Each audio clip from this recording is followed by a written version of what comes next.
Jā, labdien, sveiciens visiem, tālāk un tuvāk un ekrānos. Jā, esmu Andis Malējs, iedod man kaut kādu te rīku. Šitais, ja? Tas, ja? Andis Malējs, MPKS mežsaimnieks, valdes loceklis. Kurš zina, kas ir MPKS? Nu, labi, Ernest zina, jā. Nu, nē, tomēr kaut kādu zina, jā. Tas ir kaut kas līdzīgs kā SIA, bet nav SIA. Bet tā mēs vēl tiksim, man drīzāk vairāk gribētu zināt, kas jūs esat. Jo to neviens nav pajautājis, un lai saprastu vispār kādu mērķi. Tāpēc man ir jautājums, kuri no jums šeit ir kā meža īpašnieki? 4, 5, nu labi, Mārtiņš un Ernests arī pieteicās, jā, bet, un kur ir tā kā tur IT studenti, piemēram, Sminu, kas varētu būt? Tā, un kas ir pārējie? Tad vienkārši vidzemes augstskolas studenti. Kas? Meža apsaimniekot. Nu, ok, skaidrs, bet tad jau arī tāda, tad meža fakultātes beidzēja vai ogres, ja? Abi divi, jā. Nu, jā. Nu, tas ir labi, jo ir tā, ka redz, pirms manis bija Lauris, kurš saprot, arī nav IT students. Es arī neesmu IT students. Man pamatā bija vadības zinības, un tad vienā dzīves posmā es sapratu, ka man gribas kaut ko jēdzīgi iemācīties un aizgāju uz meža fakultāti. Un īstenībā to esmu baigi laimīgs. Un tā es esmu nonācis šeit, uz šitā skatuves bez IT izglītības, un ko te es jums īstenībā varētu pastāstīt. Tas tā mazliet interesanti. Bet varbūt arī tas tieši būs interesanti, kā cilvēki, kuriem nav šīs IT izglītības, tomēr mēģina to efektivitāti atrast, par ko Mārtiņš Gaigals lejā stāstīja. Tātad mežsaimniecības pakalpojumu kooperatīvā sabiedrība, kā te daži jau mācēja pateikt, ja vienkāršāk meža īpašnieku kooperatīvs ir tas, ko pārstāv es, kas tas tāds pa zvēru ir kooperatīvs. Tā kā te ir tāda jaunāka publikas pieļauja, ka arī te nav īsti ne lauksaimnieki. Tad, respektīvi, kooperatīvs ir arī meža apsaimniekošanas uzņēmums, tikai doma tāda, ka mēs esam čupiņi ar meža īpašniekiem sanākuši kopā un tad izveidojuši uzņēmumu, kas palīdz mums tos mūsu mežus apsaimniekot. Un varbūt tur pārāk dziļi neieiesim, bet tā galvenā doma ir tāda, vienmēr jau jānopelna ir uzņēmuma īpašniekam, vai ne? Un es savulaik arī, kad savus mežus izstrādāju, atdevu mežus, tos kokus firmai, kuras īpašnieks brauca BMW X5, un man likās, ka nav īsti labi. Un tad es aizgāju mācīties un sapratu, ka man īstenībā vajag kooperatīvu, un beidzās ar to, ka es viņā sāku strādāt, jo tad viņi principā sāka augt tajā brīdī.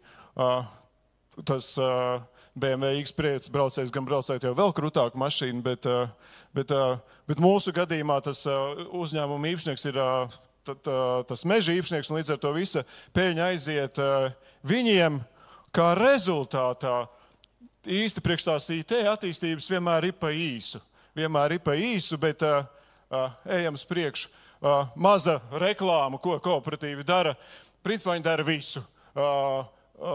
Atšķirībā no daudziem uzņēmumiem, kas apsaimnieko privātajiem īpašniekiem, tas tā skaitā ne tikai mežstrādi un koksnes tirdzniecību, bet arī mežkopību, ap 1500 hektāru gadā. Katru gadu mēs nopērkam ap 750 līdz pat 1 000 tādu gadā. Kas varbūt viens tāds labs statistikas dats ir 88% no mūsu īpašnieku mežiem pēc meža strādes tiek atjaunoti mākslīgi stādot, kamēr parastajā vidējā latviešu mežā tas notiek 22% gadījumu. Tas vien parāda to kooperatīvu, ko pievienoto vērtību varbūt Latvijas tautsaimniecībai nākotnē.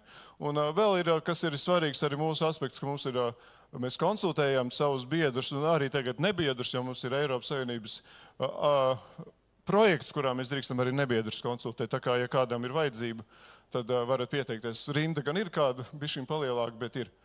Jā, un atkal maza reklāma, citādāk man nelaistu valdes priekšstādātājs šeit runāt. Ko mēs tur iegūstam? Tas galvenais iegūms tāds, mēs sanākam kopā, mums ir liels apjoms ar tai pašā tirdzniecības posmā mēs kopā cērtām, līdz ar to mums krietni lielāka apjoma, ko mēs varam iedot tirgu, un ar mums jau sāk runāt tāpat kā ar citiem lielajiem īpašniekiem, un mēs dabūnam tos pašus noteikumus, ko lielie īpašnieki, kas nav slikti, jā. Un mēs esam ļoti caurspīdīgi, kas mums reizēm, protams, ir grūtāk. Mēs nevaram, pateikt īpašniekam, tev tur pusi no tā vērtības ir tas, mēs kaut kā, nezinu, pieņemsim, cirsmē 20,000, mēs teiksim 10,000. Mēs izstrādājam mežu, un viņš redz katru pārdoto kubu, ko mēs pārdodam pa katru, mēs viņam arī samaksājam. Jā, un tai pašā laikā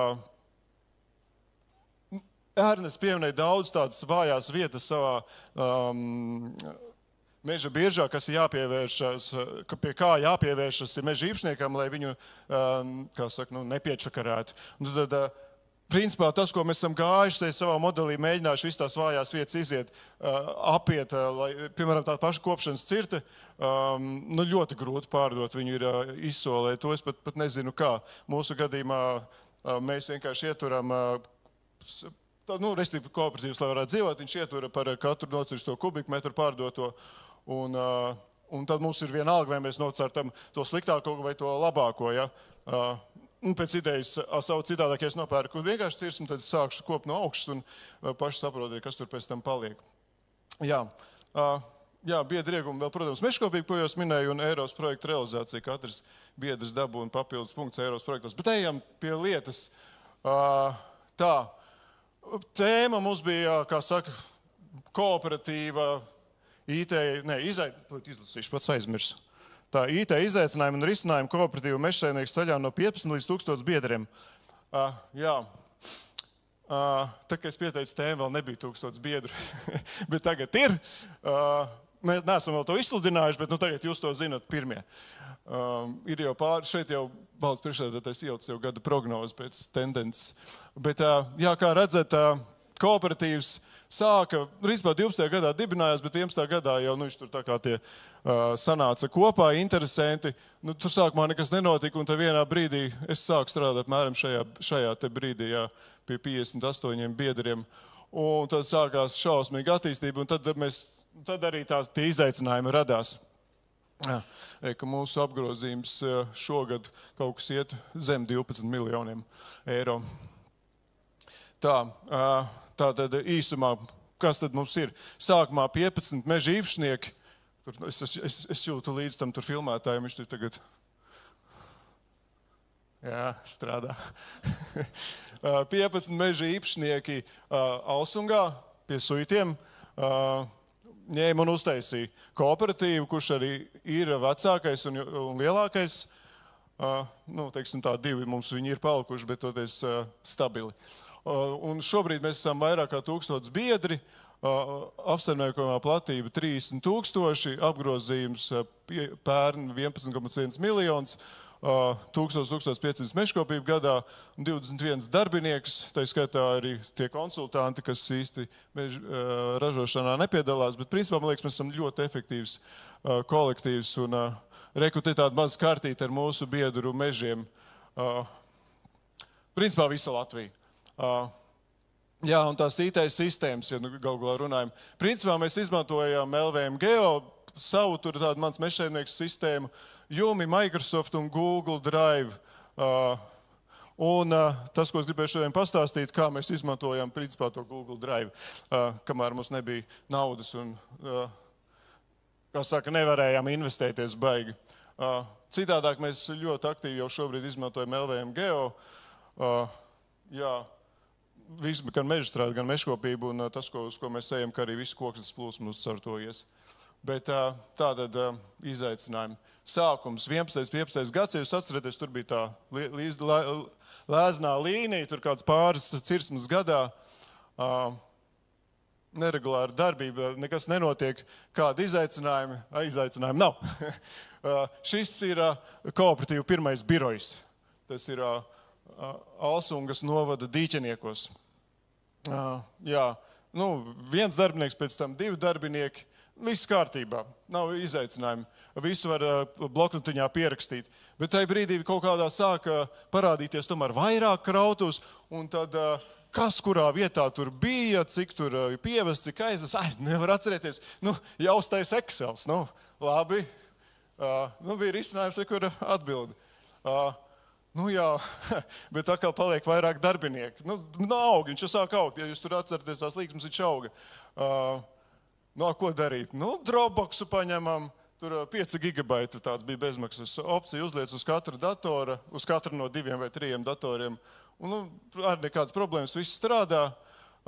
Es tev vēl tāds bildīts ieliku vienkārši tā, lai interesantāk tiem, kam nepatīk tas, ko es runāju, var apstīties. Kur mūsu valdes priekšsēdētājs pirmais Grigorijs Rozentāls, no suitiem mēs esam, jā. Īstenībā arī manam korim, tā man korbiedri nav vairāk aizgāja. Mums arī suitu tērpi, un tas varbūt arī kaut kāds iemesls, kāpēc vispār sāk strādāt tieši šajā kooperatīvā, nezinu. Bet, jā, tā, respektīvi Dropbox. Bet kas notiek, zini, tur ar tiem sensitīviem datiem radās problēma, jo tu jau nezini, respektīvi, kā tur ir, kur mums te Aleksandrs ir, nedrīkst tos datus turēt kaut kur Amerikā. Tev jātur viņu Eiropā, un tad tajā brīdī mums Microsoft ir tas, kurā tu turēsi, tad viss būs kārtībā. Tad mēs paņēmām Microsoft 365, tā, atrisinājumu. Un par to, ja būs laiks, nezinu, kurš man māja par to, ka es jau pārvalku laiku, tad es pasteikšu, ko mēs no tā Microsoft izmantojam. Mēs tādā ziņā esam diezgan apmierināti. Bet, restīvi pārgājums Microsoft. Bet atkal problēma. Mēs izveidojam to savus krautuvis, kur mums kas ir, varam, Microsoft 365, viņš ļauj, kā saka, tīklā visiem tur saslēgties, visiem labot, bet problēma tāda, ka visu laiku kāds šitās duplikāti rodās. Un kas labs risinājums ir Google dokumenti. Aizējums Google dokumentiem, jo tur tiešām var labot reizē un neveidojās nekādu konfliktu datu. Kā saka, ja nav internets, tad viņš vienkārši neatļauj tev vadīt. Te ir kaut kāds vienkārši piemērs, izdzēs kaut kas sensitīvs ārā tur. Tā. Jā, bet nākamā problēma. Mēs mēģinājām pat tos Google dokumentus, pat kokvedēji var pieslēgties un ievadīt datus, bet sapratām, ka tas nestrādā, tur uzreiz visu sajauca, bet arī paši darbinieki, viņi paliek jau šai brīdī jau vēl vairāki nekā 2-3, jau viņi tur mums ir 10-15, jā. Arī viņi tos failus sačakarē.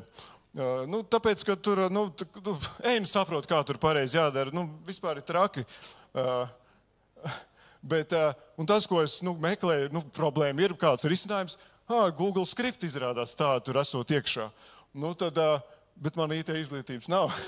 Bet nav problēmas, paņem Google, pasaka, ko man vajag. Tas tad vēl nebija šitie mākslīgais intelekts, bija tomēr pašam jāizdomā, ko tev vajag. Atrod, ko man vajag, uztaisu skriptiņu. Droši vien vienu vakaru man vajadzēja, kamēr, lai saprastu, kas ir kas, lai es tur nomainītu to jau gatavo skriptu pret to, ko man vajag.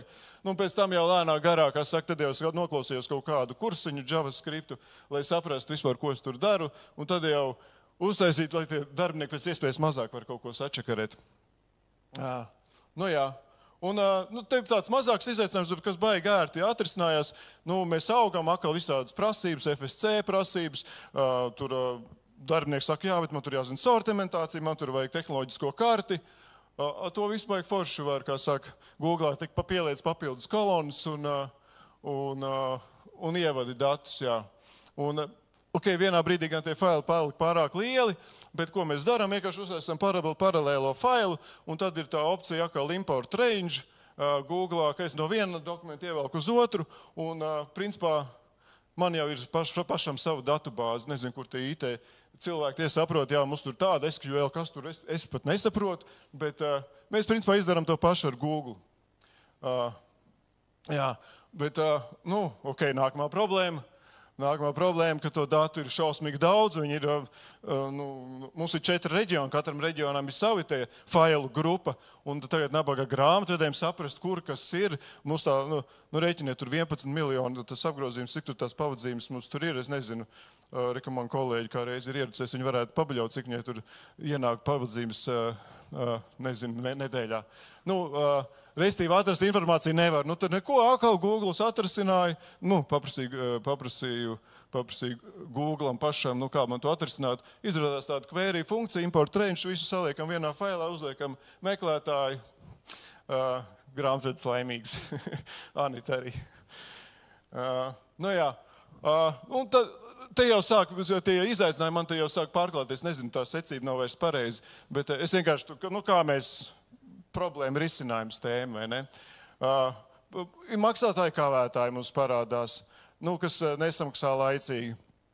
Bet tur jāstās jau laicīgi, to preventīvi jāzina, ka šis te konkrētais pircējs paliek šaubīgs, ka viņam nevajadzētu vest, ka ir jau pārāk daudz aizvests.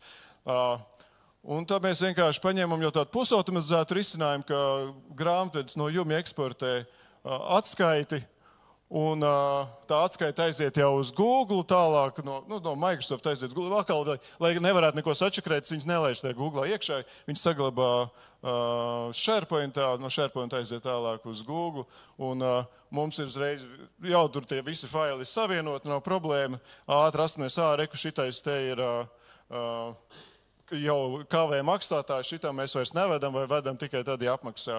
Vai tagad mēs arī apdrošinām savus pircējus, līdz ar to ieliekam arī tos datus, vēl to, pat cik ir katrs apdrošinās, lai mēs laicīgi jau redzam, kur briest kaut kādu problēmu. Jā.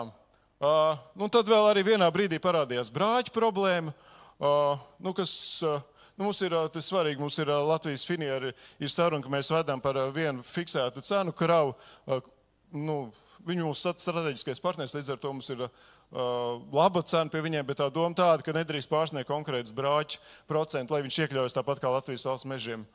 Un lai mēs to ātri izķertu, tas gan neatiecas tikai uz Finieru, tas vispār, ja kaut kur ražošanā ir problēma ar to, ka nepareizi tiek gatavots materiāls, tad mēs viņu vēl varam izķert, pirms tā problēma ir kaut kur, pieņemsim nepareizi ievadīt datu harvesterī, ja? Vai mēs esam nodevuši. Tad mēs, lai pēc iespējas ātrāk to problēmu izķert, tad mums līdz ko koksnes plūsmas datu centrā ieslēdzās iekrīt kravara, tā uzreiz, ja ir brāķis, tā uzreiz aiziet ziņa meistaram, ka tā un tā cirsma tur, kā saka, pievērst uzmanību. Bet šeit ir tā nians, ka šeit tas ir ārpus manas saprašanas, te jau mēs piesaistījām, kā saka, programmētāji. Bet tur ir paralēls risinājums. Viens ir, ka viņš pat aiznosūta e-pastu, bet iesūta arī uz maniem Googliem, lai es tur varu smuki atkal tos failus savienot, jo ļoti ērti mēs aizsūtām pavadzīmi, kokvedējā ievedam pavadzīmi, mums jau tur ienāk jau ziņas, cik tad ir uzmērīts. Problēma gan, protams, tāda, ka šoferiem ir rokraksts dažāds, un tad bija jāatrod veselu čupu ar pārveidojumiem, lai tā teikt, VMF, tie mērītāji, es nezinu, kurš te zina, kas ir VMF daļa, saprot, zina, lai to mērītāju uzrakstītais pavadzīmes numurs sakrist ar to, ko mēs esam ierakstījuši, bet to mēs Googles visu atļauj. Jā. Un vēl problēma arī neatsūta pavadzīmes tie pircēji. Kā mums ir jānodod katru mēnesi atskaites un tā, un galu galā jāzina arī biedram, cik viņš ir, cik viņam tur ir pārdota koksne. Tad, lai tā lieta būtu vienkāršāks, uztaisīja automātisku e-pastu es vairs neatceros katru trešdienu, vai kā viņš vienkārši apstās, kuri nav atsūtījuši, kuriem nav ievadīta informācija, tiem automātiski aiziet e-pasts, un mums, kā saka, efektivitāte. Jā, manuālais darbs nost.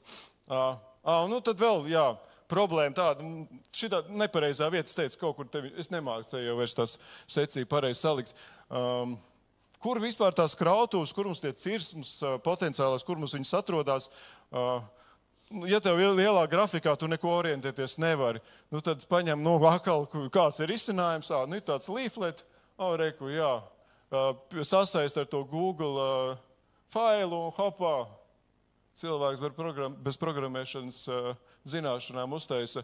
Tā ir dzīvā karte, līdz ko ievada datus, tā uzreiz pamainās arī dati, uz katru uzlikšķinot. Arī tās krāsiņas katrai te ir indeks, šeit tajā brīdī, kas uztaisīja screenshot šajā te krautuvē, tajā dienā konkrēti bija vesta cirsma šajā, vests kokadējs vedis ir cirsma. Šeit savukārt ir vedis un pabeidzis pēdējo, kā saka, čupiņu paņēmis. Tāda uztais. lūdzu, kā saka, IT cilvēki var iet mājās. Jā. Bet, labi, es, protams, pārspīlēju, kaut kādā mērā tā, es to skatos jau arī uz vēsturi visu, jo, vienā brīdī tas ir paliek pa īsi, bet, ļoti ilgu laiku šis mums, kā saka, strādāja. Turklāt, cik es esmu arī ar citiem lielām firmām esam runājuši, viņi, kā saka, bija pārsteigti par to visu, ko mēs esam, kā saka, uzbūvējuši, kā saka, bez ieguldījumiem. Jā, un vēl šis ir pēdējais, vai es tagad neatceros. Restīvi biedrs vēlas zināt operatīvo informāciju krautuvē. Mums ir savu sistēmu, mans mežsaimnieks, kur viņš tādu īsto informāciju ar naudām un tā, bet viņš grib zināt, ka viņam vētās kravas. Tad atkal uztaisījām vienkārši skatu no tiem mūsu datiem priekš viņa. Iedod saiti un viņš viņu redz un kā saka, kā iekrīt jauna krava, tā hoptē viņa arī iekrīt.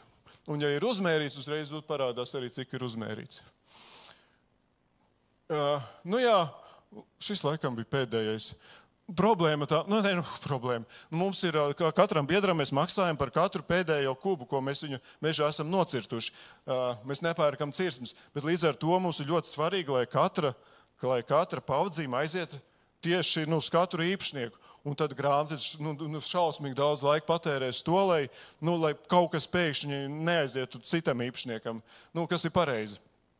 Bet tā viņš taisīja paralēlo Exceli, kurā vienkārši visus datus ņēma un kopēja iekšā un taisīja, un tad pēc tam salīdzināja to. Mans mežsaimnieks vai viss sakarīt, mans mežsaimnieks ņem informāciju no jumja un izveido atskaites automātiski. Tas ir, tos nestāst, jo tur mēs ņēmām programmētāju, un tas nav interesanti.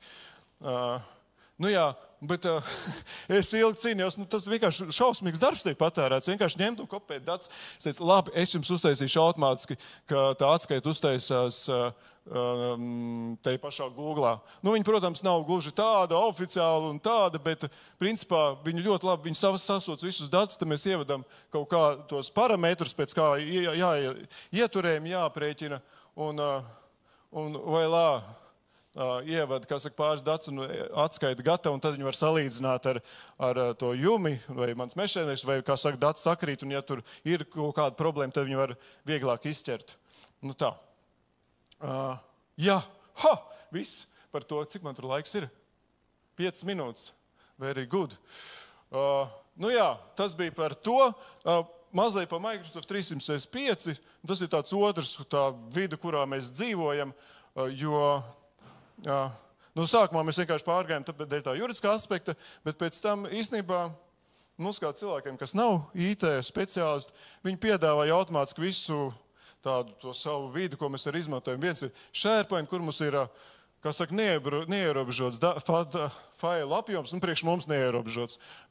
Mums tur, kā saka, nezinu, mēs neiztērējam 1% no tā, ko viņi mums dod.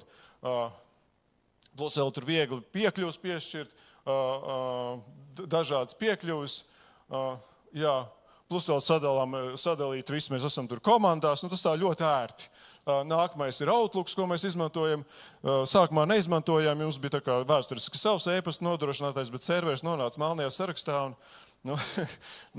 nācās pāriet. Bet atkal labi, tur var koplietot, ir tās koplietojumās, kopīgi lietojumās paskastītas, ko mēs ļoti aktīvi izmantojam. Jums ar biedriem jākomunicē, un tad, tas ir ērti. Kā arī viegli iedot rekursus, iedot Danitē, lai viņa lasa man e-pastu, ja tā kā es esmu atvaļinājumā tā.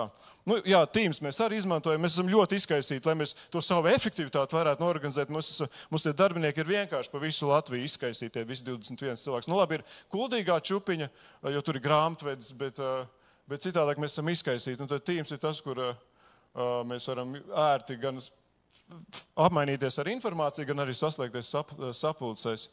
Planeris, ko mēs vēl izmantojam, un vēl, tas, ko es tieši izmantoju, Power Automate, tā ir štēle labi, jā. Es saprotu, ir Zapier un tam līdzīgi, bet tā kā mums ir tas, tad mēs izmantojam viņu, jo tas lielākais atspējas ir dokumentu ģenerēšana. Piemēram, meža īpašnieku biedrība, tagad būs Eiropas kārta, atkal pavasarī viņi jau tur noteikti tūlīt atkal sūdzēsies, ka viņam šausmīgi daudz izziņas jātais priekš visiem.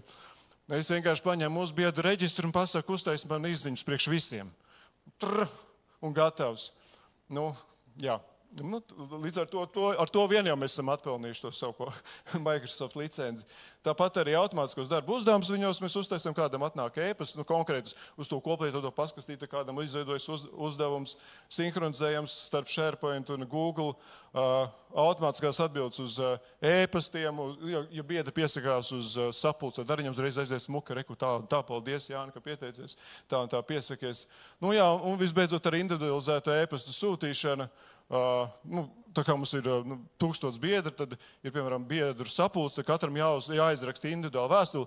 Tev ir tur balstiesības, tev nav, tur esi šitās, tev ir tavai juridiskai personai ir tas pārstāvs. Restī, ja mēs katram to sūtītu individuāli, nezinu, nedēļu, 3 darbinieki, bet tā mēs uztaisam, es aizsūtu, kā saka, pa stundu. Jā, beigas, atziņas. Man Aleksandrs teica, ka vajag atziņas ielikt. Jā, pirmā atziņa, ka kooperatīviem domāt risinājumu nav. Līdz ar to mums nācās meklēt pašiem savu. Jā. Otrais, kā redzējāt, nevienmēr šādu sistēmu iedzīvināšanai nevajag nekāds beigos ieguldījums, kā saka, vai tikai tādu interesi. Biškiņa, varbūt nedaudz, varbūt tehniski, nezinu kādu loģiski domājošu, es nezinu, analītisku. Es nezinu, kāds ir tas prāts, kāds ir man, jā. Un restīvi pietiek apzināties problēmu un vēlmi nedaudz iedziļināties. Un principā jāmāk pajautāt Google, un kas tagad vispār vienkāršāk, tev pat nav jāmāk vienkārši pajautāt ChatGPT vai kā tagad to jauno sauca. Es biju pārsteigts, es pateicu, ko man vajag, uztaisīju formulu, un iemet iekšā tiešām strādā. Es to formulu pat nesapratu. Bet strādāja.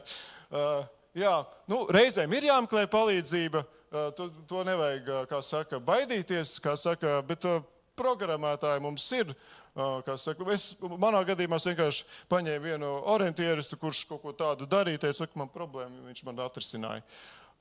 Jā. Un tas galvenais, ka mēs tagad esam uztaisījuši tā kā paši sev vienkāršu sistēmu, kā lai to pasaka, Restīvi šobrīd mēs tā kā būvējam, bet ļoti ērti mēs, kā saka, mums vajag šitā, uztaisam šitā, nevajag šitā, pārtaisam tā. Restīvi mēs esam tikuši caur šiem te Google dokumentiem uz to failu, procesu, struktūru, kā tieši mums ir vajadzīgi. Un tagad, kad mēs gribam iet tālāko soļus ar to pašu LVMGO, kad to koksnes plūsmu mēs gribam iedzīvināt, mēs jau zinām, ko un kā mums vajag. Jā.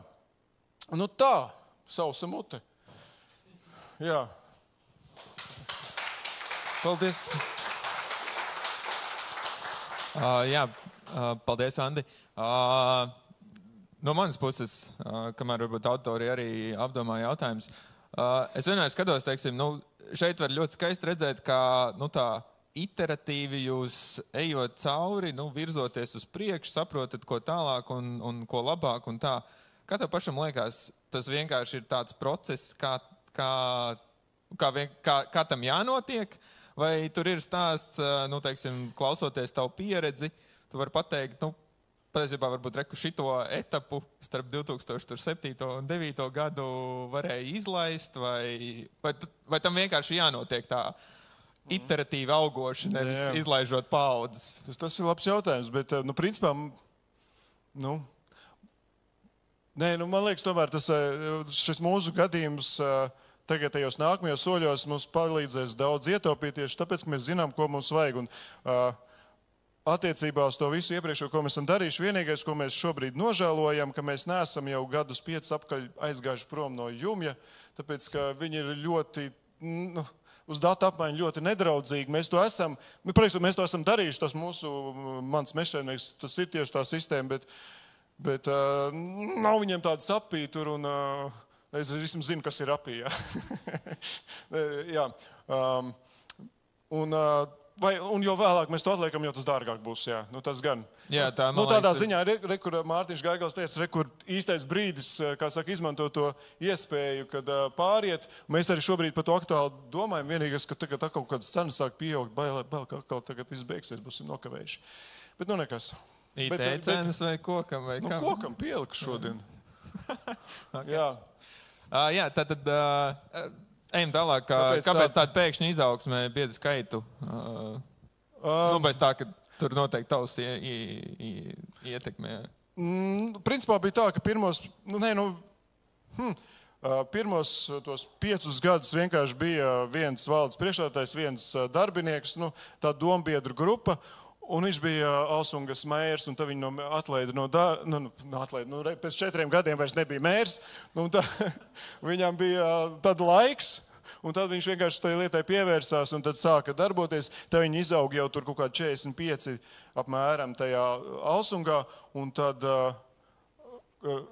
jau bijušais kooperatīvs LV Mežs iegāja Kurzemē, tur iepriekš bija sadalīts teritorijas, un tad Grigorijs domāja, ja viņš iet Kurzemē, tad es eju Vidzemē. Un tad pirmais biedrs kļuva mūsu esošais valdes priekšsēdētājs, tā sagadīšanās pēc. Un attiecīgi arī es kļuvu biedrs, bet viņš paņēma mūs divus cilvēkus vēl Vidzemē un vienu darbinieku Kurzemē, un tad jau tas vienkārši tā kā maisam bija gals vaļā. Jā, Īsā atbildē, cilvēki. Vienkārši sākām strādāt. Ok, labi. Jā. Kā un cik bieži mežsaimnieks izmaksā peļņu saviem klientiem? Šis labs jautājums. Principā ir tā, ka mēs jau tajā brīdī, kad kooperatīva mērķis nav pelnīt, mūsu kooperatīva mērķis, principā, visiem jāpelna, bet idejas tā visa peļņa tiek aiziet jau meža īpašniekam nocērtot mežu, tas, ko, lai būtu tā godīgi.